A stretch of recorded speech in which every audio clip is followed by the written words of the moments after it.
So, throughout the show. Okay, so I'm just going to dive in. Are you sure we're ready for this? Okay. Okay, so. Yeah. Everybody go. Everybody go. Everybody go.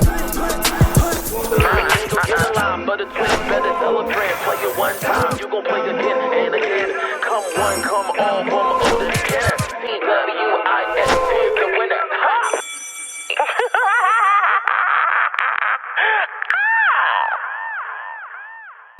Pack your bags because you are invited to the Twixt takeover in Cancun, Mexico. Hosted by your favorite nerd, me, Oliver Twixt, with my friends Lauren England and Quentin T. Harris. February the 10th through the 14th, 2023. It's a 5-day all-inclusive stay at one of the finest 5-star resorts in Mexico, Rio Palace Costa Mujeres.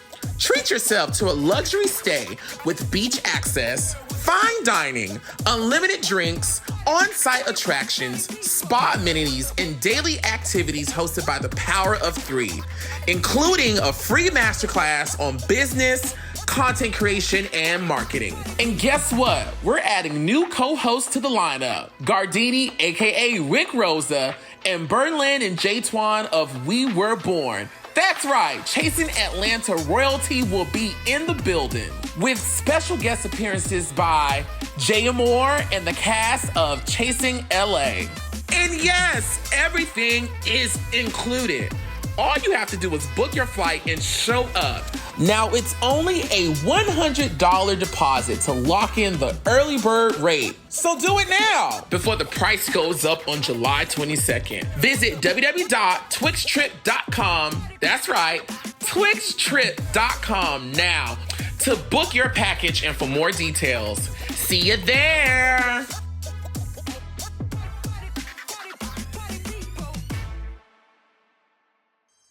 What is going on, everybody? This is Oliver Twixt here, your nerd boy cutie, back to report for duty to do the Lord's work once again. Listen, I've missed you guys so freaking much. The nerd has been very hard at work out here in these content creation and TV streets and whatnot. Bitch, I've been busy. And I like to eat pizza and wine late at night, so I gotta go to work and do all the things. But I'm so excited to be back here with you guys, especially with this type of chat. Listen, you guys already know. You already know that Cycle 1 chats are like rare Pokemon cards to me because it just means so hard sometimes to get in contact with the contestants. But this contestant, as you guys know, Nicole in particular, her and I have been in contact for a very, very, very long time. And I'm so happy that we finally have her here in the classroom to talk about my second favorite show of all time, because y'all know number one is Charm. But without further ado, the beautiful, beautiful Nicole from America's Next Top Model Cycle 1 is in the classroom. Hey, thank you for having me. How are you? I'm good. Welcome back. Thank you. Thank you for bringing me out of retirement. I'm happy to be the first one. Yes, I'm so happy too. I'm very, very, very excited. So, Miss Nicole, you are here with me and my friends to talk about our guilty pleasure, America's Next Top Model. How does it feel to not only be a part of something so monumental in pop culture, but to have been a part of the inaugural cast that brought this phenomenon to life and whatnot, that we're still talking about this, like, has it been 20 years? Don't slap me. I want to say 21 years. Oh yeah, like a lifetime. Like you forget like 20 years ago. Like so if it's crazy. I think it's cool. There's something to be said for, being on the very first season, I mean, even like the second season, they had a better idea of what was going to take place. And so we had no idea, just going in so blindly. And then, I think just over the years, it's been cool. People ask me about it a lot in my business now. And I usually don't bring it up because it's like, would be weird if I was like, I was on Top Model, but then people will say that they recognize me from it 20 years later. So it's cool. Really cool. Yes, yes. And of course, I always like to ask my friends who come and do this with me, what made you say, yes, I would love to talk about this show with me here with my friends today? Well, I watched some of your other videos and interviews, and I thought that you'd be the perfect person to kind of tell my story. So, Yes. And again, I am so grateful. Thank you so much for doing this with me. I love to kick these things off by doing roll call, where I name everybody who was casted on your cycle of Top Model. And you just tell me the first thing that comes to your brain from what you can remember, anything you want to say, whatever it is that you want to say, whether it's good, bad, ugly, or indifferent. Share it with us. Are you ready? I'm ready. Okay. So the first name that I'm going to call is, I sound like Tyra Banks right now, is Tessa. Tessa, beautiful, smart, sweet, love. She was the first girl out. She was the first girl out, and that was, oh wait, Tessa. See, look at, I'm already forgot. I was thinking you were talking about Kessie. Uh-huh. Okay, so circle back. Okay, so those were all the things for Kessie. So Tessa, I didn't know very well. She was the first, she was the first one out. So I didn't really get to know her, but I did feel bad that her experience was so short. What about Katie? Katie had like the black hair. Oh no, I know Katie. I love Katie. Katie and I connected the most out of everybody. So we just had a lot in common. So nothing but good things to say about Katie. Shout out to Katie. The icon who I have had the pleasure to speak with, Ebony Hayes. Ebony's just entertaining, I mean, she's a little firecracker. So good people. Next is Giselle. There was a Giselle on the show? I'm kidding. I'm just kidding. She, honestly, I the only issue I ever had with her is that she was just really immature and a little obnoxious, and Mm-hmm. I think we had like a 4-year age gap. That was like, I mean, to me, it was just, she was just really, she was a little bit annoying. I'm not going to lie. I've seen with her. I was super shocked at what she said about me. So now I'm feeling defensive. So I'm like, I've been called, what did she say I was? She said I was fake. I'm like, oh, that's a new one for me. The next person is Nicole. I always feel bad when I feel like I'm gonna say something negative, but again, this is from a long time ago, people. A long time ago. To me, she was just a blonde, fakey boob person from close to my hometown too. She was like 30 minutes away from where I grew up. Mm-hmm. So I knew her kind of ways and type, and I knew the boyfriend she had, and she just wasn't like my people, and she just seemed so fake to me. I don't know. And it's not like she was mean, and she just constantly was crying over her boyfriend. Like, I had a boyfriend too, I wasn't like, crying over it. It was just, she was, Okay. I was watching it back today, and I've actually had the opportunity to talk to Giselle twice, actually, 3 times, actually, while doing this series. And of course, it's 20 years ago, and I think she's a fabulous woman now. But watching it back today, I was like, I can see why the people thought Giselle was a little aggravated, just a little bit. So that was just what you saw. So you have to consider there was so much more behind the scenes that was just like, it was a lot. She was a lot. But I'm glad to hear she's doing good, and that she's, I saw the interview. She seems to be mature and, different. So. Next on the list is Kizzy. Love. So like I said before, so sweet.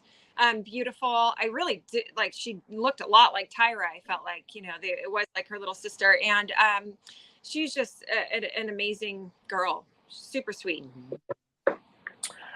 Next on the list is the icon, Robin Manning. Where is Robin? I would love to see her. She was amazing. I mean, very opinionated, definitely the mama of the group. And, nothing bad to say. So I actually have a story for you, Miss Nicole, about Robin. Catch these teas. Catch these teas. So I'm a content creator for myself, but I also get contracted to do content for other people. And my trend is I normally work with like celebrities, specifically like reality TV stars, right? So I'm the content creator for Dr. Heavenly, who's on Married to Medicine. That's on Bravo, right? It's gonna make a whole lot of sense once I get there. So a couple of weeks ago, Robin actually was trending on Twitter for a clip about her being plus size and whatnot. And of course, people were coming to her defense. And top model and Tyra are always going viral on the internet because people are, the clips are resurfacing, people are having discussions, all the other things and whatnot. Come to find out, a guy who is friends with one of her castmates is best friends with Robin. And so, and I hate to like tease my friends here, but I've been in like deep, serious conversation with her people, her best friend, conversation with her through her best friend about getting her on to come do a chat. And I think I'm almost to a yes. She is on social media, but hopefully we can get Robin into the classroom very soon. I hope so. So is she not feeling like have you reached out and she's not being responsive, or? I think it was more so like, I can tell from her channel, social media isn't really her thing. So I'm pretty sure like my messages were probably going into like that folder. Like, if you've never interacted with them or you don't follow each other, it goes into that folder. I think she just wants to be as comfortable as possible talking about something that is personal to her in this realm. Because, when the show was out, all of this didn't exist. None of this existed. It was only through the television, maybe a magazine or something like that. But now, it's the World Wide Web. Everything is connected and information is disseminated so fast. So I think she just wants to be comfortable. Makes sense. Yeah, I get that. Well, I hope you get her. Yeah. Fingers crossed. Next on the list is no one knows where she is. I don't think no one has heard from her since like 2009. It's Elise. Where are you serious? 2009? I think it's like 2009. I think so. Elise went on to have like a successful modeling career, and she moved to China or Japan. I'm pretty sure my friends are correcting me right now. She moved somewhere in Asia. I believe it's Japan, but it may be China. Anyway, she moved away, and she had a blog that she regularly updated. And then all of a sudden, she just went cold, and she just disappeared and never returned. I think they say, I've read like in the Reddit channel, she's somewhere in Arizona, I think, or Albuquerque. I'm not sure. One of the two. Wow. Yeah, no, that's really interesting. She was so unique. She was such a different kind of person. And to be honest, so I watched it back today because I hadn't seen the show in years. So I had to remind myself, and watching her speak, and she's an old soul, and she's way ahead of her time. And I think that, it was all the reality stuff and all the, girly, like stuff that was going on was just, it just wasn't for her. And so, but the good thing is I always liked her, and I stayed on her good side. And so, the one scene where she's talking to everybody, or she's going down the line of each person of like, am I allowed to curse or no? Oh yeah, curse all you want. Oh, okay. And she's like, that bitch, and she's like, and this and that. Everyone, and then I'm just like crossing my fingers like, God, please don't say anything about me. I was so nice to you, and she didn't. Yeah, I wish her well. I hope she's doing good. And she's just a different kind of person, and not in a bad way, just it's different than everyone else there. Elise was very funny. Elise, her humor is like, she's very funny. She knew what she was doing. She's like so smart that she like knew that, and it was obvious actually at one point she was being a little like, you know, devious and like, you know, saying things in the camera, and she was like, maybe man, you know, maybe this is like, so she knew she was going to get TV time. She knew, you know, so she did thought she needed to do, you know, to make that happen. Yeah. I think my favorite thing I heard her say was Robin had just said she looked like an albino prostitute. And Elise said, I'm not sure why Robin says she thinks she looks like an albino prostitute. But then again, I'm not really up to date on the trends of prostitution. It was something like that. I thought that was so funny. It was really genius. Next on the list is Shannon. I love Shannon. Shannon and I had a little thing like where like throughout the show we were like, we're the most alike, like, you know, and like if I don't make it, I hope you make it. If you don't make it, I hope you know, we were just both like the blonde girls or whatever, you know, tall, skinny blonde girls. And so you know, we had a lot in common on the show. Next on the list is Adrianne, the inaugural winner of America's Next Top Model. Adrianne was wild. Adrianne's wild. She was just, oh my God. she was there. I mean, I'm not gonna lie, I was a little bit like, who is this? And like, how, you know, like, of course she's beautiful and, you know, but like, how did a girl that's so like, you know, she was like rough around the edges, I guess. I don't know if that's an insult. I hope not. But, you know, make it here. But then over time, it all kind of made sense. You know, I mean, she had drive, you know, passion.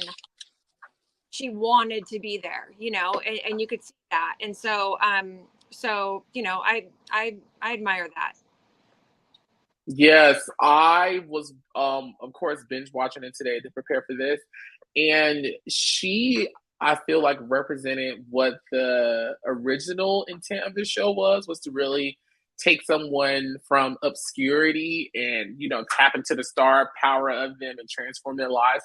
And, you know, she was using stuff like, you know, I'm from the ghetto. I don't know nothing about this. She had this twang. But she really, really wanted to be there. And like since from the first day when she was taking photos, you could see the model in her. And I think as the weeks went by, she just got better and better and better. And I really do think she was a great choice to be like the first winner because she does represent what it meant, what I feel like Tyra and the creators really wanted America's Next Top Model to mean and represent to the viewer. I couldn't agree more. And it's funny though that you say that because I mean, I didn't realize that that's what. Like in my eyes, I was like, I'm coming in, like I realized I was going to be, you know, made up and all that, you know, like you came from here. Now I'm going to make you this. Like I thought I could come in, you know, had I known that, like I don't know, it's interesting. But you're right. That is the show, and now of course, but being the first season, I didn't realize that. So, but yeah, she definitely deserved to be there. On to the judges panel. The first name, actually, and I actually had the chance to speak to him, is Bo Quillian. Oh God, I don't. Yeah, I know. 21 years, Oliver. It's okay. It's okay. I don't remember a ton about him. Was he nice to you? You know what? I really don't remember anyone really saying anything negative about you until your last episode. You know, that's the way it works. But they all let you. But yeah. So from what I remember, yeah, cool guy. Yeah. Next on the list is Miss Morley Simmons. Yeah, she was good, you know. I mean, she obviously knows her shit, and she's been in it for a long time, and so I liked having her on the panel. I didn't have any about that. Next on the list is the world's first supermodel, Janet Dickinson. Well, yeah, she was harsh, but really honest, and you know, I can appreciate that. I mean, Yeah. Harsh, but I didn't have any too many issues with her. So. And then finally, the host herself, Miss Tyra Banks. So that is such a loaded question. Like a potato. I know. I'm dreading this question because, so if it were just you and I sitting here with nobody else, I would say she's no. It's no. She's not nice, and she's not she's not out for the best interest of everybody that's on the show. It's more of a show for her. So yeah. So I mean, I'm just being totally transparent, and it was I had my things with her. I can talk about them now, or we could talk about them later, but there were things. I mean, what better time than the present? Okay. So throughout the show. Okay, so I'm just gonna dive in. Are you sure we're ready for this? Okay. Okay, so throughout the show, there were things that were being done that behind the scenes it was very obvious that she had a plan. And with it being her first show, I think that maybe like she really, really made sure before we filmed, that everybody who went on the show was labeled, right? So like, I guess that's reality TV, but everyone had a label. You had the Christian, you had the atheist, you had the girl with the boyfriend, so everybody had their thing. And so throughout the show, I knew that she was behind some of the little things that were happening. And I had a really bad taste in my mouth about her. I'll give you an example. So when I was struggling, with my whole boyfriend situation, and she set up a scenario to where we all went to this, like, and when I say she, obviously production and everybody was involved, but I feel like she played a big part, only because, and I'll tell you why in a minute. But so we get to this underground place in New York. And I'm having those issues with my boyfriend, and she says, "Okay, everybody, now you're going to go in this room and you're going to go and mingle with everybody."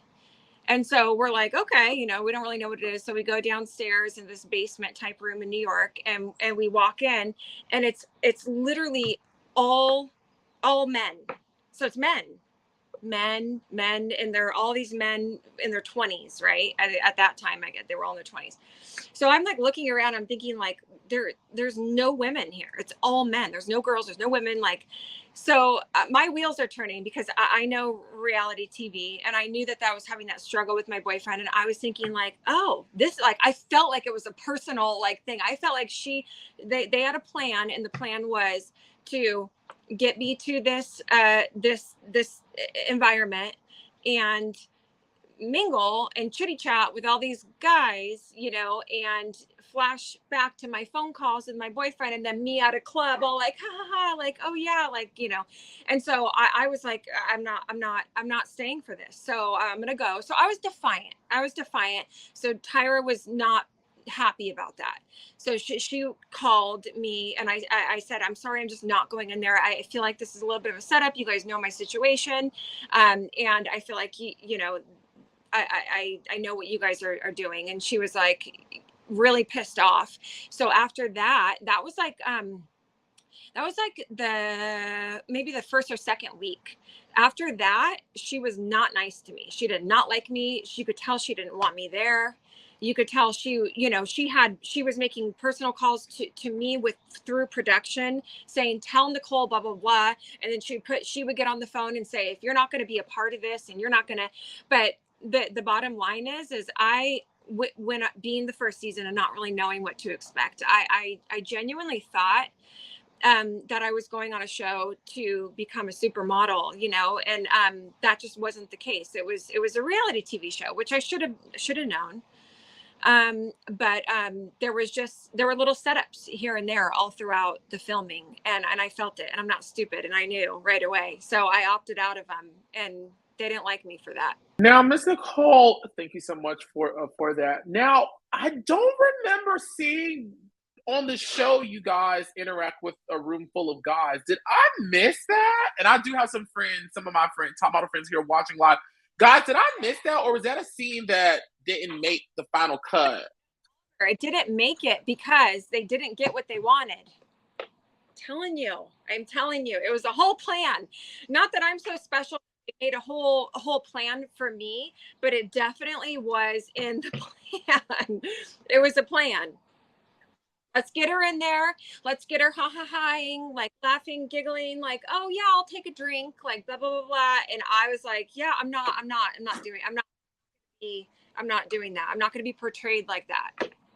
So let me ask you this. Is that why in your last episode at the Revlon makeup challenge, when Elise chose you to go with her, that you were like, I really don't want to go? Was that a part of the reason? My rules are just turning now. Yeah, no, no, that is not a part of the reason. Gotcha. Okay, so this was a scene that did not make it. Wow, guys. This is the first. I've never heard this from anybody else that's done a Cycle 1 chat yet, that this was done. Sorry. It was traumatizing for me because I felt like it was, so I don't know how many people remember it, but for me, I'm trying to remember what other girl, there was one other girl that said the same thing and said, I want to get a taxi back with Nicole. I don't want to do this. And I'm trying to remember who it was, and I'm drawing a blank, but yeah, there was one other girl who said, I want to go with Nicole, because basically I said, I want to get a taxi back and I want to head back to the place. I don't want to be in this part of the show.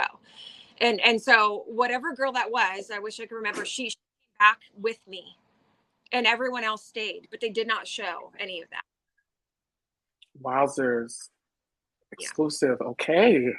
Oh, wow.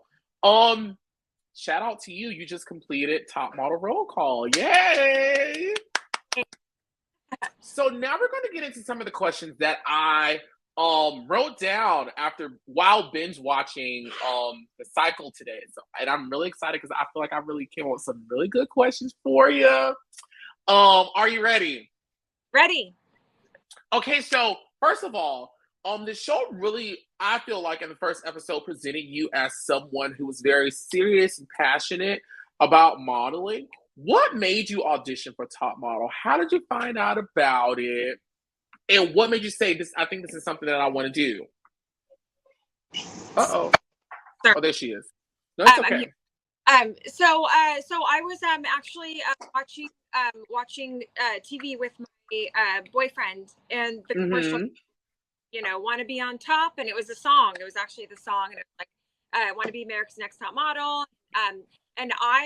Yes, that it was a goal of mine, and I was doing a little bit of modeling at the time, but my boyfriend pushed me to go.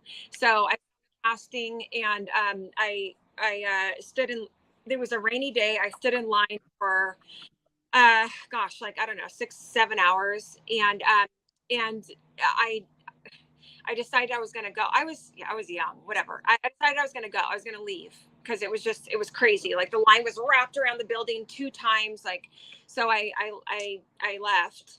I started to leave. And as I was walking away, a lady ran up to me and she said, are you leaving? What are you doing? And I said, oh yeah. I said, I have to go. It's raining and I'm going to go and whatever. And she said, I have to tell you something. And she said, please don't leave. She said, stay in line and stay. And I promise, just stay. And I was like, okay. So I went back to where I was and asked the girl if I could get back in line. And she was like, yeah. So I waited and I stayed. And that, yeah. That's how that. Did you know that technically you are the first contestant ever shown on Top Model? In the little intro montage, they did like a quick little, like some B-roll and whatnot, and then they started showing the contestants. You are the first face that they show, like for like 3 seconds. Mm-hmm. I didn't know that. Yes, you are. Fun fact. What'd you say? That's a fun fact. Yeah, it's a fun fact, right? So how was it? And where are you originally from? I'm Marietta, California. Marietta, California. So how was it? This is the first time the show has ever been done. This is your first time. This is your first time on television, right? First time, yes, on top. Yes, that was my first on television. So what do you remember about like that first day of filming when the 20 finalists are all there in LA, I believe, right? You guys went to LA, then you guys flew to New York for like the final 8, which then became 10. How was that first day of filming with you with the rest of the 19 girls who were trying to be top model? It was super nerve wracking and super exciting, and I kept saying weird shit that I would normally never say. They would come and interview me, and they would be like, how are you feeling?" And I'd be like, "Thrilled." I'm like, I've never said thrilled in my entire life. I don't even know. It's not even my vocabulary. But so obviously I was nervous and, and excited. Yeah, so excited. Hopeful. So we then see a scene where you guys are having dinner, and then Tyra Banks walks in. Which, by the way, Tyra, if you're watching this, and the people tell me, girl, that walk you did into the dinner was everything. In that bodysuit with that blunt bang, and the thing. Oh, she looks so good. How was that? You guys were eating, and Tyra Banks just popped in and started like chit chat with you guys, talking to you guys about your audition tapes and whatnot.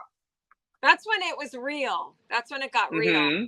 It was like yeah, it was just very real. And she looked amazing. That was probably like her best look. And then the next thing we see are you girls doing your one-on-one interviews with Tyra Banks and the executive producers. How was that for you? Again, nerve wracking. Like I have a fear of, public speaking and sitting in front of these people who are going to essentially make a decision that could, affect my future. I was so nervous. Like, I don't even know what I said or did. It was nerve wracking. Are you talking about the time where we walked in and they were all sitting there? We had to, Mm-hmm. that was for me, that was awful. Like, I was just so nervous. I couldn't even put it together. I don't even know I think I said, like, they asked me, what makes you, like a different. And I said, I see models in a magazine and like, I feel like that's me. Like, that's a lame answer. I could have done better. But yeah, no, it was nerve wracking experience for sure. So another fun fact is you are also, at least how it's shown on the show, you are the first person to ever become a finalist on the show. Like, you were the first girl called into the house.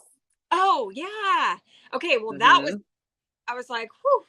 That, no, that was awesome. Yeah, you're right. That was cool. Yeah. And so I'm curious to know, like, how was the production of the show at this time? Because of course it's the first cycle, and we've heard other girls on this platform, we've heard other contestants do lives, we've heard Mr. J talk about, like, the early days of Top Model, and they were just trying to figure it all out. Did you get a sense that they were figuring it out as they went? Yeah, no, I definitely got that feel, but I didn't know any different myself, so it wasn't like compare it to, but there were things that were very like unorganized, and you kind of felt like, what are we doing? What's happening? For sure.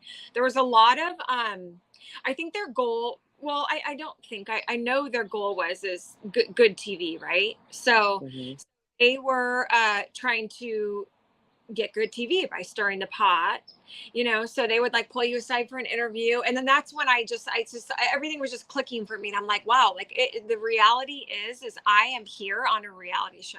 I'm not here to be the next top model. I'm really not. I mean, that's going to take me so far. But this is good TV. They're looking for good TV. So every time I got pulled away for an interview, I knew that it was going to be something along the lines of, like, so did you hear, what Tessa said earlier? What do you think about that? Tell me what you think about that. And I would be like, well, I again was not totally giving them what they wanted because I was trying so hard to not be that girl. So, and I didn't want to be the villain. I didn't want to be the drama girl. So I'm like, don't ask those questions. I like everybody. Everybody's great. So then they kept saying, okay, never mind you. We're going to go over to Elise. You know, we're going to go over to somebody who's going to give us some dirt. Which is why, and a lot of these questions that I'm asking you because I didn't see you. Like, of course I know you're there because you haven't been eliminated yet, but like they didn't do any cutaways to you. They didn't show you in the moment. And was that because, you weren't giving them what you felt like they wanted? Okay, so I'm glad you're asking that question, because what I did was I have regrets, of course. I hid a lot. I hid a lot because I started to realize, like I said, just this is a reality TV show, and like, God, everything I do and say is going to be held against me like forever. And so I'm just like, so I hid. So I knew that if I went in the bathroom, or I stood in the very back of the group, or I knew that they couldn't be there for that. So I hid a lot. Again, hence why they weren't liking me. Gotcha. Okay. How was that moment in episode 1 when John Silverman, the personal trainer, came in and began to take you guys' measurements and was weighing you guys in front of everybody? I mean, for me, it was fine. I mean, looking back on, I was so skinny, and like, I mean, the only thing I could say is this, like, I was always insecure about how thin I was, and no matter what I did, I couldn't, gain weight. And so during that time, I was 22. That was like, I was so insecure about my weight, but being in a place where it was accepted, I was fine with it. But that's always been a struggle, I think, for people like Shannon and I. Mm-hmm. Elise got a lot of crap for being so thin. But I think she liked it though, right? Like, I think she was like content with how she looked. You're probably right. I was not. Really? Not. I had hip bones sticking out. I had bones everywhere. I had bones, like, in my arms. I had hip bones. I had no ass. Like that. I hated not. I would have done anything to gain like 20 pounds. 20. I mean, you look good. You look damn good. Thank you. But I gained weight. Was having an ass a thing back then? No, it wasn't. But for me, it was always a thing. Like, I always wanted. No, the Kate Moss look was in then. It was like skinnier the better. But me personally, like, I always like curves. I was always like envious of the girls with the booty. I know that's right. Yeah. The next thing we see that you girls participate in, but again, I was looking for you, didn't see you, was the bikini waxing specialist who came in and basically, did the waxing thing on television. Well, first of all, did you participate? And if you did, how was that for you? I did, and I thought it was stupid. I mean, what already waxed? Like, what are you waxing? I know. So that wasn't your first time. Well, I mean, no, but I mean, either way, just like on TV, like my feet, my big ass feet, I have like size 11 feet, like hanging in the air. You didn't see that part? I was just like, oh God, nobody wants to see that. I wasn't a fan of that. I think we just wanted to see who was going to scream the loudest, which ended up being Giselle. Great.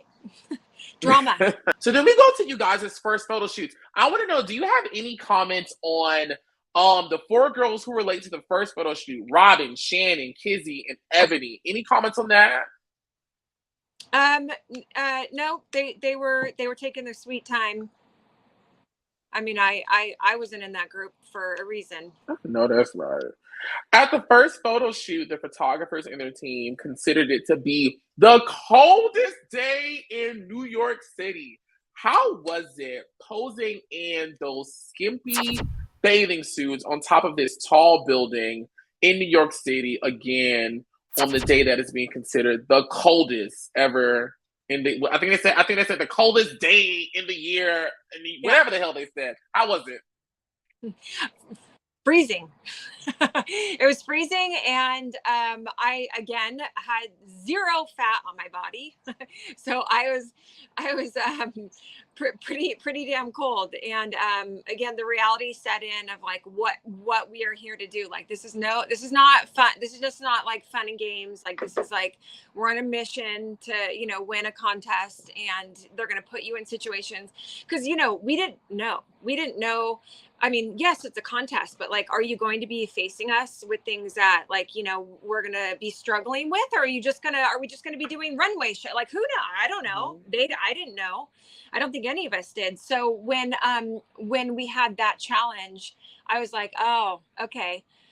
What's next? Cause it's going to be obviously something that's going to be challenging. And then so later on, we see you guys again sitting down, having dinner, and Robin and Elise begin to have conversations on their differing views. What do you remember about that? And I think it was like about like religion and like how they viewed the world and science and all that other stuff. Do you remember that conversation with them? Yeah, I do. I mean, it couldn't have been. They couldn't be more opposite. Oh, so cute. Mm-hmm. You're Cookie, yes. Oh, yeah. So they couldn't be more opposite. They were and I'm like indifferent. Like I'm like somewhere in between. So that's why I was just like, yeah, just let them go. Like I'm out. I don't have an opinion on this. Like if you could have chosen a side, if you were Team Robin or Team Elise, which team would you be on? Well, so here's the thing. I actually like Elise. No, I'm not going to say like more, but I liked Elise and got along with her more on the show. Had common with her, but she was so irrational sometimes that I think I'm going to side with Robin. Really? Robin was just trying to. She just wanted like goodness, happiness around her. Like let's do this. Like she wasn't trying to be like confrontational. Until she was faced with confrontation. Wow. Okay. I won't say I'm shocked to hear that, but and I think Robin is she was the perfect personality to put on the first season of America's Next Top Model. But at least from my perspective, in the way she's presented on the show, it's like she has these conservative down south views that she's like almost force feeding people. At least I feel like that's how it's portrayed. But to hear you say that she was very like fun and inviting until she was confronted with something is I think it's a refreshing viewpoint. Oh, good. Yeah, I mean that's mine. I don't know. I'm sure everybody has their own, but I didn't feel any like she didn't put any pressure on me, in any religion ways, or I mean I think she wanted happiness, she wanted good energy, she wanted so I can't say anything bad about that. At least she liked a little she liked to stir it up a little bit. So and so then after that we see you guys go to the first judging panel ever on America's Next Top Model. What do you remember about that day and the moments leading up to you guys walking into the room and seeing the judges? Obviously, I was extremely nervous, and apparently, I like to wear hats during that time. I was always in a hat, so I'm like, why was I in a hat? But and they asked me to take it off. But going into those, it was nerve wracking. I mean, I didn't know who was gonna leave. The photographer really liked you though. He gave you high remarks while on the shoot and gave you really good remarks at judges panel. Do you remember what the other judges said to you? So I think for the first episode, they all said yes.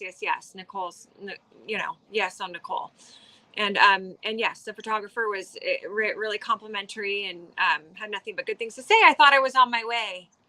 Yeah. On your way to the top.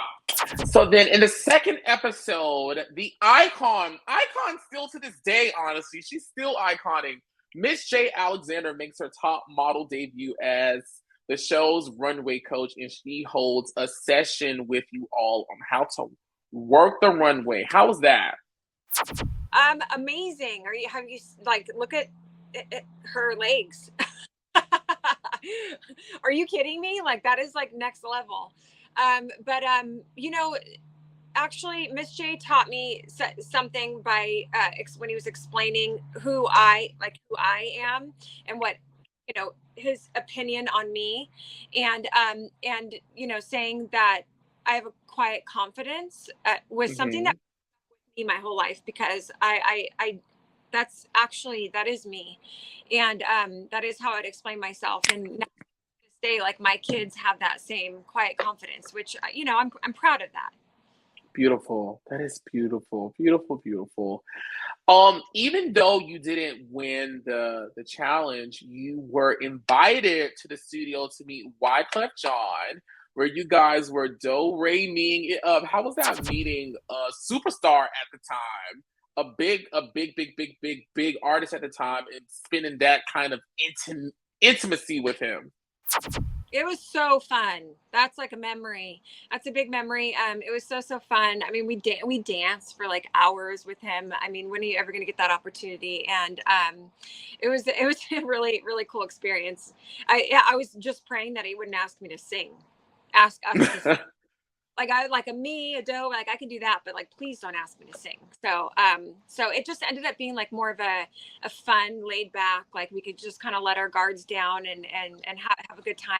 We got to, you know, have drinks, and you know, one of the first times on the show that was like a fun experience. That wasn't a challenge, you know. Now on to some juicy stuff. Second episode, how was the big blow up between Robin and Ebony, when it ends with Robin screaming how excellent while Ebony is trying to voice her opinion, and it culminates in you guys locking hands and Robin praying and crying, and then it ends with Ebony saying, Robin, I just want to let you know I'm always down for prayer, but this is not a sorority. This is not Bible service. This is a modeling competition. How was that for you? And they showed you were just looking like, what is happening? Exactly. It was well, first of all, it was shocking because when Robin started singing, I was like, oh, she has a good voice. She has a good voice. And then you know, I think it's funny because it got emotional. Everyone got emotional. We are all in a high stress, you know, situation, and people might be, you know, doing things a little out of character, or, you know, whatever the case may be. But and I think it just kind of brought us all back down, whether we believed or we didn't believe. I mean, you saw Elise's reaction. I'm sorry, those tears, that was not because she was uncomfortable. That was because she was feeling something. She was feeling something. And that's what how I feel about it. Really? Because on the show, she was like, I'm not crying because I'm enjoying this. I'm crying because this is too much for me. Something like that. But you, from your experience being that, you feel like she was like feeling the moment. I think, don't you think? I don't, you know what? Because watching it, at least how it's shown on the show, if I was there, I would have been laughing at Robin. And I love the Lord. I love the Lord, okay? I love Jesus like how she loved him. I would have like, Robin, if you don't sit your ass down somewhere, this is too much. You can't be doing this to the people. I would have been laughing and cussing just to probably make them more upset. Okay, that's funny. That's funny. Yeah, no, I don't. Again, I was just trying to be like, you know, okay, yes, like, yeah, I get. Yeah, I was trying to stay out of it. I was trying to stay out of it. At this point in my life, I would have got in it. Like being in my 40s, like I'm a different person. Like everything you saw, like all timid and like quiet, like that is not me anymore. So I probably would have reacted differently now, but at that time in my life, I was just passive and like, oh my gosh, like you feel this way, you feel that way, you sing it out. You know, the funny part was Ebony's, you know, to the camera, her big eyes, like, I was like, no. I'm curious to know what were, and I mean, and we see some of these tensions like developing as the show was going on with, especially like Robin and Elise and Ebony having like these strong polarizing personalities. What do you remember about some of the tensions that were developing and rising around that time that like led to that type of moment? Well, I think it was just a divide that started kind of early on. And you know what it really had to do with, I think? Well, I mean, it played a part, not everything, but we when we chose rooms, and you know, it was like this side of the house versus that side of the house is kind of what ended up happening. Right when that started, right when that tension started, it was just kind of like from then on out, it was throughout the whole rest of the time. At least I was there since I was there. Gotcha. Thank you for that. And then I just heard you say that, you know, the environment was very stressful. What do you remember about some of the stressful moments during the competition? For me personally, the stressful moments were just the cameras 24/7. I mean, waking up to them in your face, going to bed with them. I realize like it's what I signed up for, but nothing can really prepare you for that. And Hmm. um, it was just you know constant like there was no break. You know, like you know you have a job and you have a break. There was no break. It was just you had to Hmm. know that like this is what's happening and there's cameras and they're you know and they're trying to stir pots and they're trying to you know get a reaction out of you and they're pulling you for interviews every you know hour. So for me that was the stressful part of the whole thing. Gotcha. Thank you. And so you guys go to your second photo shoot, which again was a bathing suit, in front of like this cool plexiglass with like this water, coming down. How was that for you? The photographer, again, like the first one, loved you, gave you high praises. What do you remember about that second photo shoot? I remember that being my favorite. Like that was even like to like after Top Model and the modeling that I did. That was like, one of my favorite shoots. That's my thing. Like I felt really comfortable in my skin in that shoot, and I feel like for like if I were to compare like the other girls, like there was so much like insecurity and you know uncertainty, and they didn't want to do that kind of shoot. But for me, that was my that was me. That was all me. I love that shoot. And so I want to know, Miss Nicole, with you having this quiet confidence, but you being so confident and comfortable, like doing the more revealing shoots like that one, where does that come from? Where did it come from? That confidence is solely based on like my exterior, not like my body. Like I don't. Well, actually, that's a really good question. That's a tough because all through my life, I've always had like I've always I'm modest. Like you don't to like you Hmm. see me like at the beach, like shorts. I've always been modest, but I do know that but then I'm confident. So, because I do know that I do have a great body and I did have a great body. And so I felt comfortable, but also modest. I don't know. I don't really know. That's a good question. It's the same way that I can, you know, go on a stage and walk in front of thousands of people, but I have a hard time talking in front of an audience. It's like a superpower. It's a superpower. Yeah. Hmm. I'll take that. So the second panel, of course, we know Katie goes home. But what do you remember about that second judges panel? And of course, you got high praises again. That one was that one was hard for me because I was closest to Katie. So when she was Mm. on, it felt like at that time it felt like really I was so sad. Like I you know really emotional so that was rough and then looking back there's like a part of like where you could see how actually how upset I was. But Hmm. it's we had only been there for like I don't know 2.5 3 weeks so but it that one got me. That was yeah, that was a bummer. And so with the third episode, and of course, unfortunately, your last episode on the show, we get introduced to the storyline of you and your boyfriend at the time, Cory, who was a BMX rider, having these long distance issues. Now, the people say that you guys, is he your husband now? He's my husband.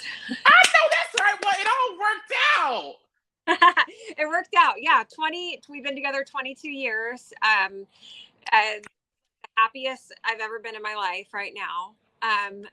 Yeah. So, but looking back on the show, because again, okay, so let me just start. After the show aired, he knew that he was portrayed in a bad light, right? He did not want to watch it. He did not watch it. And years went by, and we had children. We have a 17-year-old and a 13-year-old now. And so about 5 years ago, we all sat down and watched it together, and he was dying. Oh God, he was crawling out of his skin. He was like, I am the biggest dick on the face of the earth. Like, I don't even know how you kept me around. Like, who does that? Like, I'm so sorry. Like, how do I make it up to you? Like, well, that was 15 years ago. So there's not, yeah, so it was, that was all, he was portrayed so bad. You know what? That was what it was. Like we were so young. He was 20, mm-hmm. 21. And we had only been together for about a year. And we were just like, he was wild, and he was at the peaking point of his career. So he was famous in his sport. And,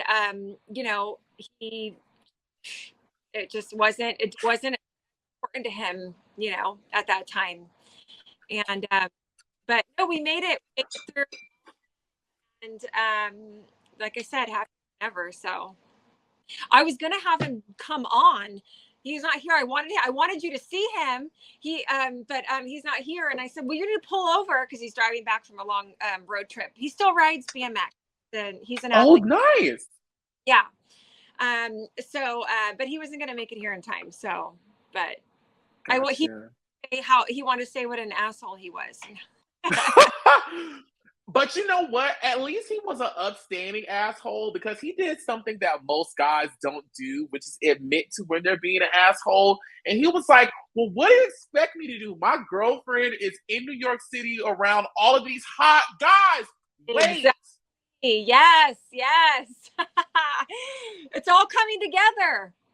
Was he referring to the challenge I'm pretty sure you told him about that they wanted you to do that didn't get shown? So Oliver, there was one moment where there were no cameras, and we were leaving a dinner, and all the got in the vans and they took off, and I ran and ran until I could find a payphone. I got on a payphone, and it was, when you're young, you don't know that this time. I don't. But you do. You want a payphone, you call collect, and then it says you have a collect call from, and then so I called my mom and I said, it's me, pick up, it's me, like no cameras. So my mom picked up and she accepted the collect call, and then she three-wayed Cory into it. And I just said, like, I was crying, and I'm like, you haven't been supportive. Where have you been? You haven't been picking up your phone. They put me in the situation where I was, in this basement. There were all these guys, and they want us to mingle and blah, blah, blah. And he was like, oh, hell no. So obviously, like, it probably wasn't the smartest thing for me to tell him, but I was so, like, thrown by the whole thing that I had to, like, tell somebody. So that's what I did. And then I ran back, and made it to get in the taxi with the cast home.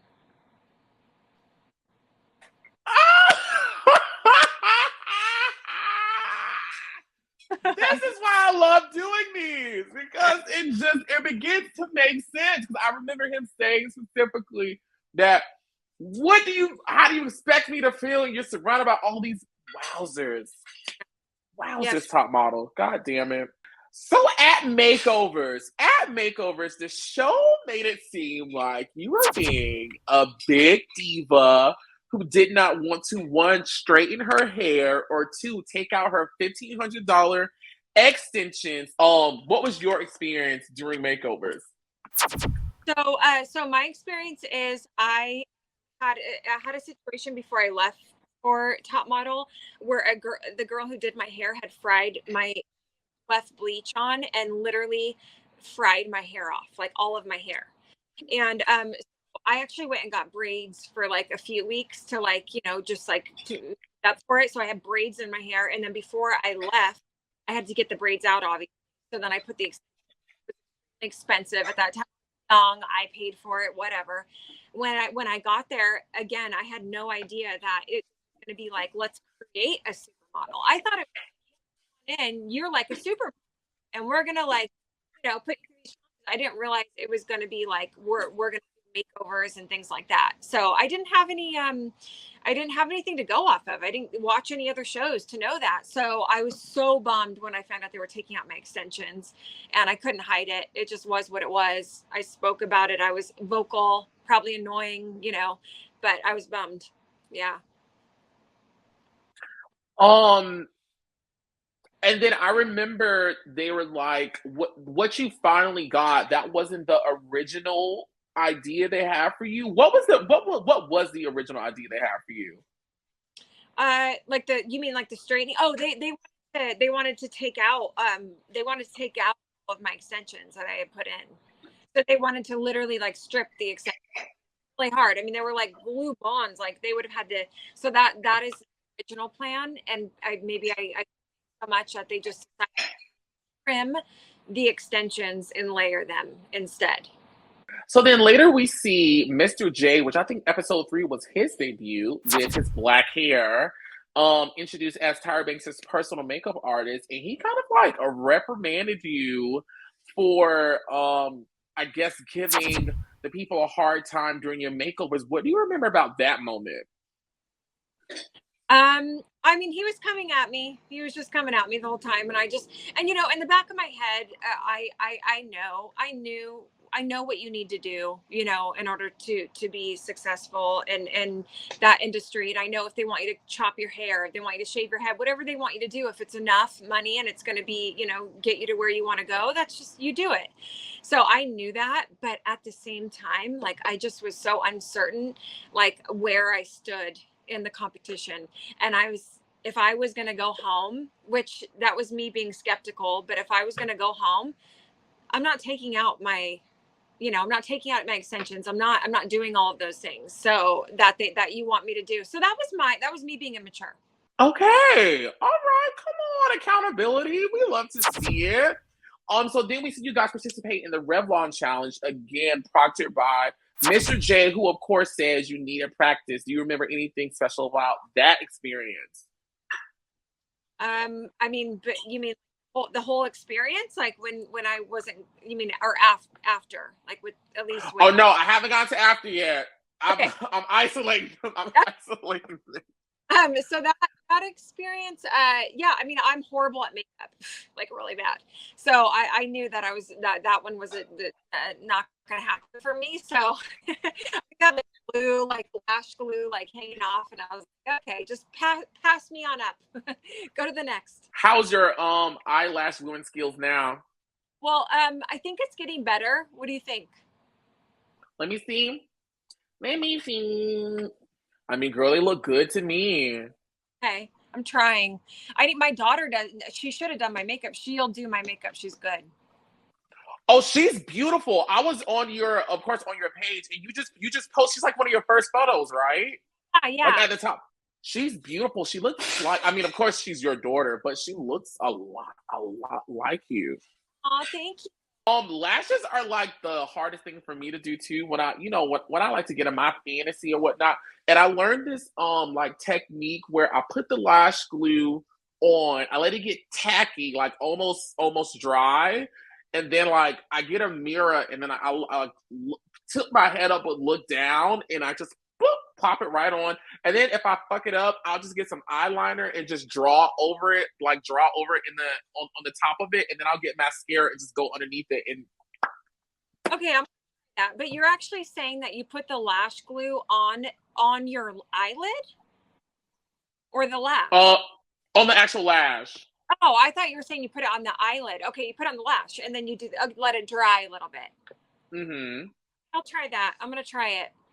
It's worth a And shot. and like let's just say this is the mirror, so like I'll angle it down and I'll look up, and then I'm able just to like drop it on, and then I'll go in and like mush it down, and then if I mess it up, I'll get liquid eyeliner and just go and draw over the top of it just to like cover it up, and then get mascara and then go underneath it.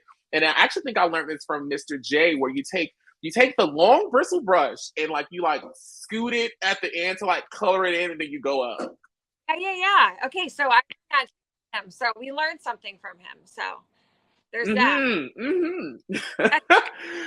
So then, here we go. One of my favorite moments in this cycle, where Elise wins the makeup challenge and she chooses you to go with her, and you say, I don't want to go because I don't feel well, which then ignites this back and forth with you and Mr. J, which ends off with him saying, so what? You're gonna go home and what?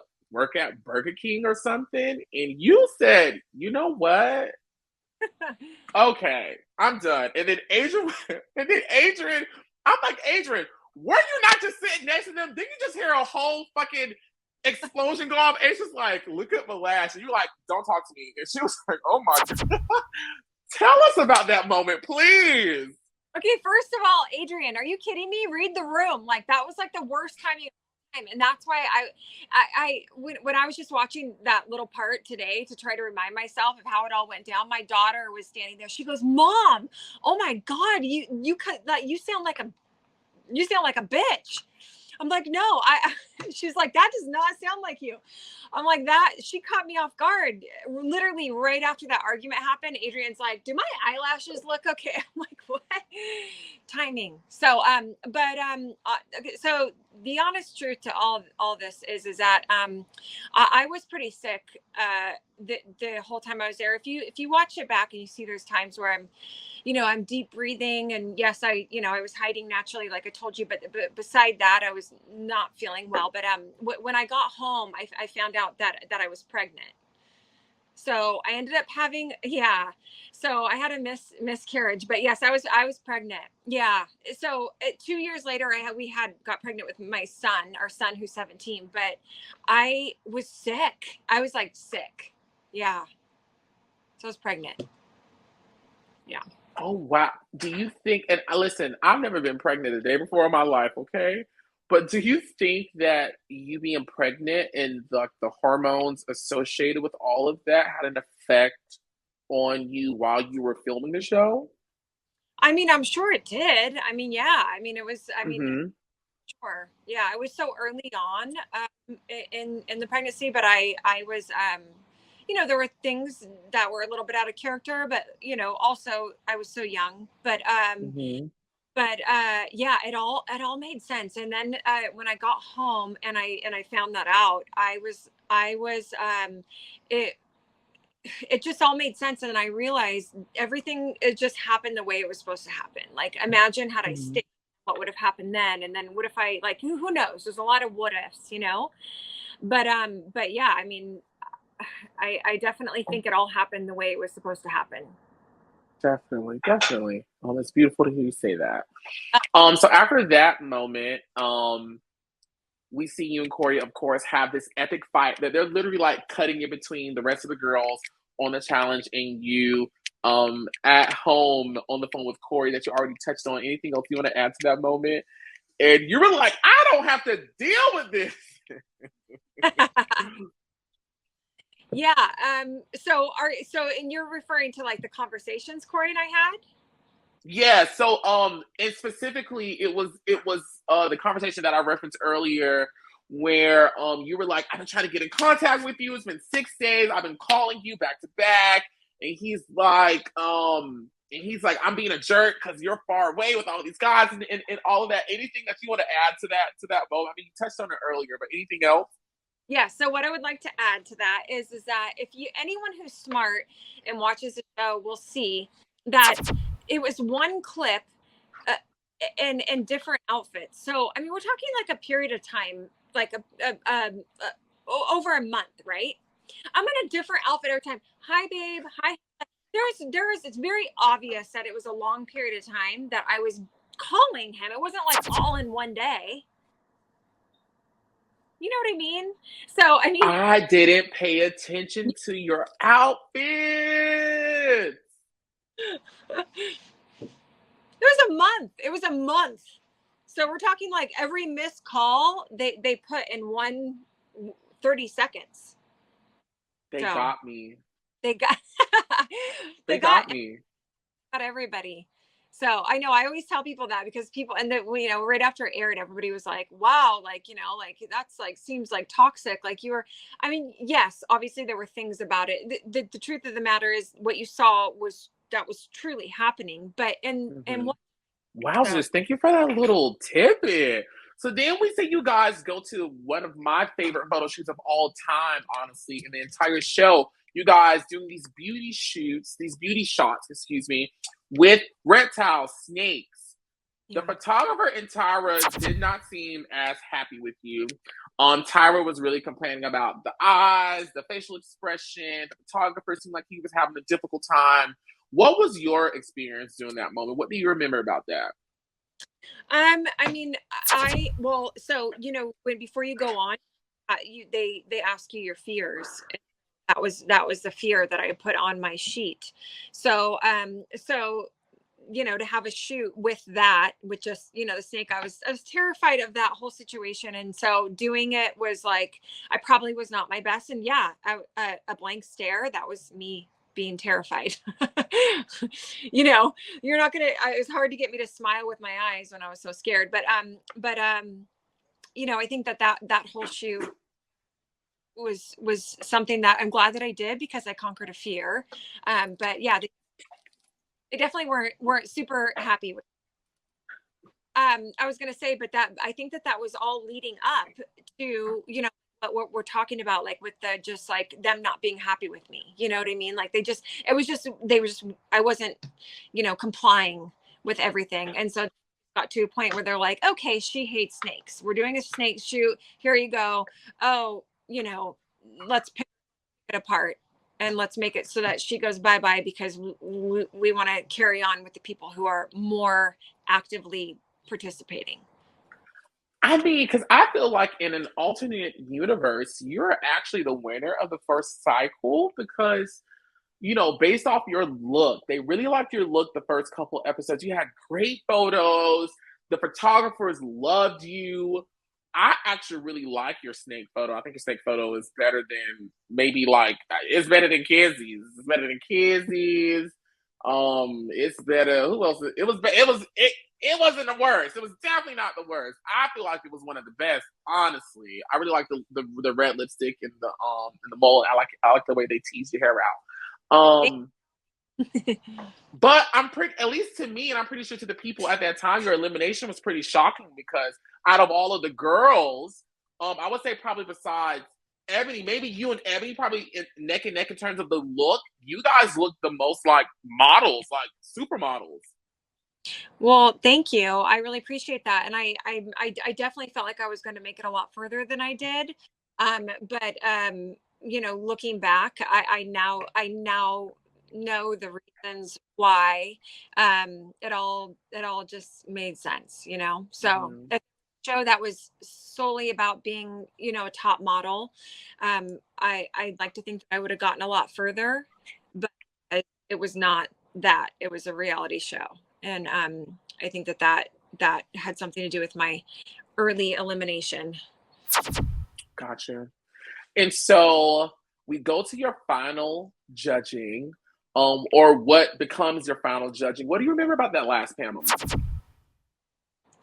Um, I could tell something up. Like I could tell, like I felt like maybe I was the one, but it just wasn't the same as the other times. And so when it actually came down to eliminated, I wasn't surprised. It's just a different. Maybe it was an instinct. I don't know.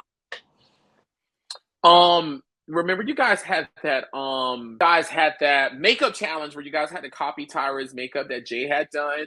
Yeah. With the red extreme, rouging and like the paleness. And I'm not gonna lie, Miss Nicole, when I saw that the panel had Mr. J on it, I said, "Oh, Nicole is done. She is done." Yeah. Oh yeah. That was obvious. He had played a big part in that and me leaving for sure. I mean, just the way I didn't know he was going to be the judge either. So, Mhm. you know what I mean? So I'm like over here fighting with the person who's going to determine my success. Whoops. um, God damn it. yeah, God damn, it's right. But so I was doomed. That was what it was. What happened once you got eliminated and you went back to the house? Did you immediately go home? Did you talk to Tyra? Did you talk to producers? What do you remember about your exit from the show? So believe it or not, at that time I remember being relieved. I remember just being relieved, and I even said it in the final. I looking back is so embarrassing. Like seeing yourself 20 years ago and seeing that side of yourself, that needy. Like I think I'm a little bit relieved to go home and be with I may have said be with my boyfriend. I don't know. So yeah, so Mhm. I really came off like, but and that is obviously how I felt at that time. That's how I felt. I mean, you put me on that show now, I would leave for 6 months and he would be supporting me every single day. And I wouldn't even like blink an eye. I'd be like, let's go. What's the next challenge? It's just such a different time. Yeah. Did you talk to Tyra? Did you say about it? Like, did you have like Yeah. an off camera? Sorry, I did. I talked to Tyra. She called and to just check in, and then they had like a therapist or something, and we weren't allowed to to make calls, and we just had to sit in that room in a room for I think it was like 2 days, 2 days, 3 days, and then we got to go home. So that was rough, but I was just so relieved, like there weren't cameras in my face. Hmm. I bet. I Yeah. bet. And so, you leave the competition, of course. The show comes out. It is a phenomenon. It like it does what things do today, which go viral. If viral was a thing, they would have said this show has gone viral. How was that being a part of such a huge show? Was it like life changing for you? Like, were people recognizing you? Were you like, how was it back then? So I feel like, I wasn't on long enough, to get like as much recognition, I think, as some of the girls got. But obviously, yes. I mean, to this day, like I went into a sunglass shop with my daughter the other day, and this girl, the worker girl's like, you look familiar. And so I never say like anything. I'm like, oh, I don't really know or whatever. And she's like, oh my God. And she's just like freaked out. And I'm thinking like 20 years later, but she had seen an episode recently and it was fresh in her mind and whatever. But Hmm. it definitely it gave me a platform to be able to start my modeling career, so I went on to got signed with Wilmina and worked with Wilmina. And yeah, I did, believe it or not, I did so much maternity modeling. So like that was like I made more money doing maternity modeling than ever. It was crazy. um and that was really cool. And yeah, I'm trying to remember what your original question was, but because I kind of spun off on something else. But I know it's okay. It's okay. I was asking, basically you answered it. How was the reaction from people towards you once they saw you on this show, which ended up being, even at that time, the first season, it was like this phenomenon that took over TV and everybody wanted to be on the show. Everybody was talking about it. yeah, I mean, we had because so Instagram wasn't really a thing, so it's so different. I mean, instead I had people reach out to me like through like people who would find my email, or like I had some like creepy guy like stop, like like people get so engrossed in like the show and they think that like they're a part of these people. And I had situations like that, like weird situations, and I had some really cool ones. And like I think that for the most part, probably like for about 2 years after the show, there was a lot of people recognized. You know what I got the most recognition from was actually doing the cover of Stuff magazine with Tyra and Katie. Oh, nice. When that came out, everybody was like, all my friends were like, you know, they watch the show, but like that was like everywhere. I mean, it was like all over the streets of New York. It was like on Bill. It was everywhere. So that was pretty cool. Dope. And so you married Cory. You had children with Cory. You had a modeling career. You're still freaking gorgeous. What is Miss Nicole up to these days? This was a little while ago, but after the show, Cory and I went on to do a show called The X Life, and that was a VH1 show, and that was pretty cool, and that definitely sent us direction of TV and like, you know, things like that. He already has his following, but that was definitely like the next thing for us in between my modeling. And now presently I'm in San Diego, living on the beach, you know, two teenagers, working at a company called Fidelity Title, doing title insurance, which sounds so boring, but it's actually amazing because it's like my own schedule and, you know, just living life. I have a spray tan business over here by the beach, so I tan up all the girls. Yeah, so it's called Bronze Body SD, and that's it. Good. I mean, I think it's freaking amazing that we see the genesis of you guys on the show, and to see you guys still together and have children and are happy. You look beautiful. Like, you look beautiful, stunning, radiant. I think it's all beautiful, and clearly it all worked out. Clearly. Yeah, it did. I'm super grateful. You know, you never know what's going to happen, and watching that back, it could have gone a lot of different directions. So I'm grateful, and, you know, really, really grateful. Yes. I love asking everybody this question. If you were standing before Tyra Banks right now, what would you say to her? I would say I want a do-over. I know that's right. Bring us 40-year-olds back. Let's do it over. I would do things so differently. And, you know, I mean, I don't really, her person, who she is who she is. Like, I'm not faulting that. That is what it is. I throughout the experience, did I get like the most genuine, warm vibe? No, I did not. But I mean, that she's, you know, she's a celebrity, and she was doing her job, and she was focused on that. It wasn't about trying to make sure we were all comfortable and happy and, you know, being coddled. Wasn't that? So I don't fault her for any of that. But yeah, I would say, Tyra, I would say let's take 2 to 3 people from each episode, from each series, and let's do another show with all the OGs. Who would you want to see back? Back for my season, because I don't even. For my season, I would want to see Katie back. I would want to see Katie back, and I'd love to see Robin. And then of course I would love to come back. But you know what you should do, Oliver? Since you have this platform and you're doing so well with it, you should do a YouTube top model, bring back a few of the OGs, and do a contest and do a live YouTube show. Let's go. Let's do it. And don't get me in trouble, Miss Nicole, because I just may be crazy enough to do it. Do it. And you know what? I can, because listen, you know, Tyra checks in on me through, I mean, I've said his name 1,000 times, but through David St. John. He wasn't an executive producer on you guys' show, but I think he came season 5. But David just did her show.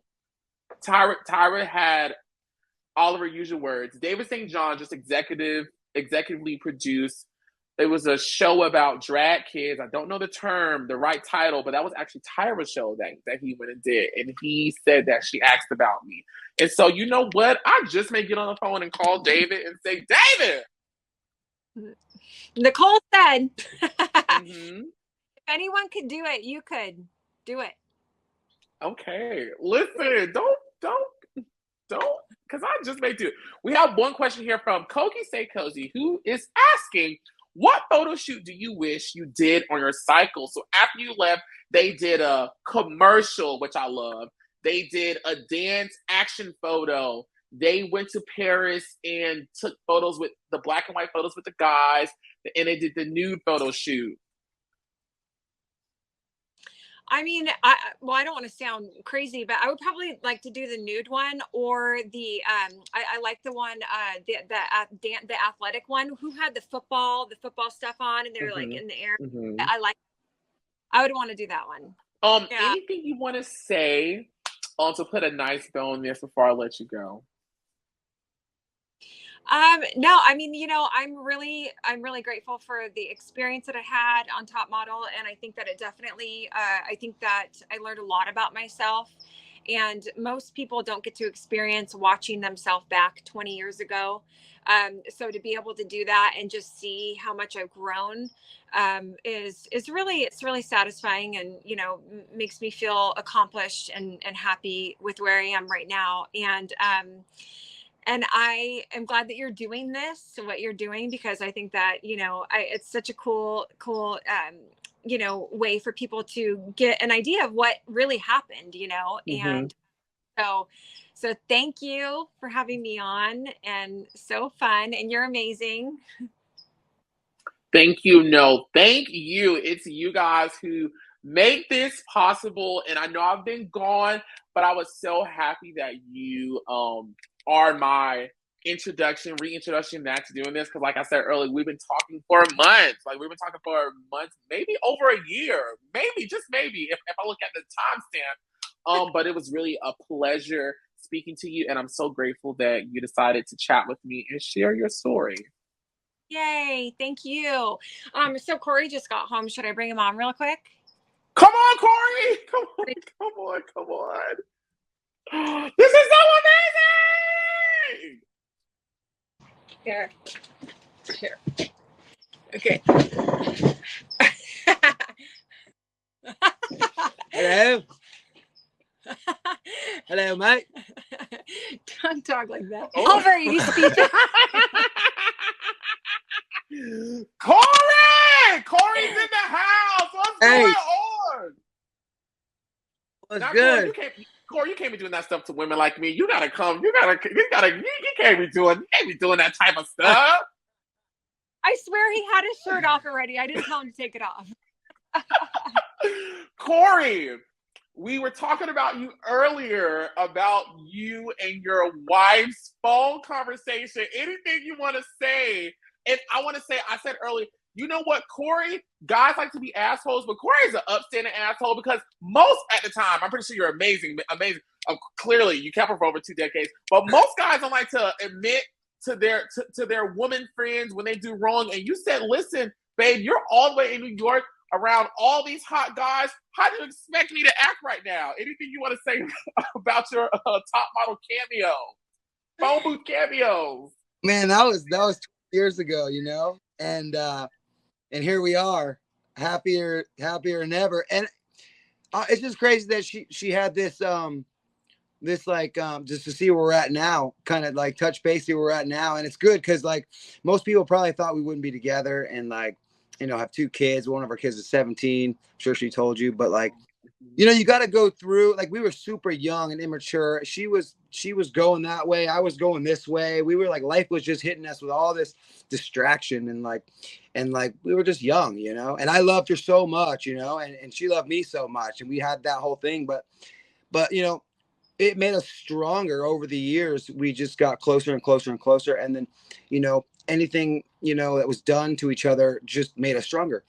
And we just know each other inside and out. And she's my partner. And now we're married. We have kids, and we're killing it. So yeah, I'm excited for her to get to touch base and tell the people out there kind of where we're at, and not that it was worth leaving the show for, me at all, but you know what? Everything happens for a reason. And, of course, modeling wouldn't last forever, but I do. I'm still here, baby. You Yes. talk your shit. I know that's right, Cory. I know that's right. Oh, this is so beautiful. Let's get dinner. Or are you in LA? I am in Atlanta. However, I actually have a brother who is in the service in San Diego, and I owe him a much, much longly promised visit. And so I do plan to go see him and my niece very soon. So when I come to San Diego, listen, light me up. Do you still have bikes? Because I've never rode one, but I would love to ride one. Yes, I do. I have it in the garage. But yeah, let's go out. When you get here, hit us up. We'll take you out. Yeah. Definitely. Well, listen, I am not going to hold you beautiful folks any longer. My friends watching this, please stand up wherever you guys are in the world and give Nicole and now Cory, who is in the house, a beautiful, beautiful loud round of applause for an amazing interview on America's Next Top Model, Cycle 1. She looks better now than she did then. She looks good. I've been telling her she looks good. Y'all look good. My guy. All right. Thank you, Oliver. So fun. Thank you so much. Listen, friends, that was a freaking amazing. The head of the charge is back, bitch. I am back in the mother clucking house, and this is the first of many top model tracks that I am bringing you guys the next upcoming weeks. Excuse me, y'all said y'all wanted me back. I'm back. Ooh, child, I'm back burping all over the goddamn video. I am back with a purpose. I am back for revenge. I am back to you guys, bringing you guys top model content, and I enjoy this so much. Can't believe I've been going so long, but I'm back, guys. I love you guys so much. Be sure to like, comment, share, and subscribe. And of course, as always, until next time, my friends, be sure to what? Parade and Kegel.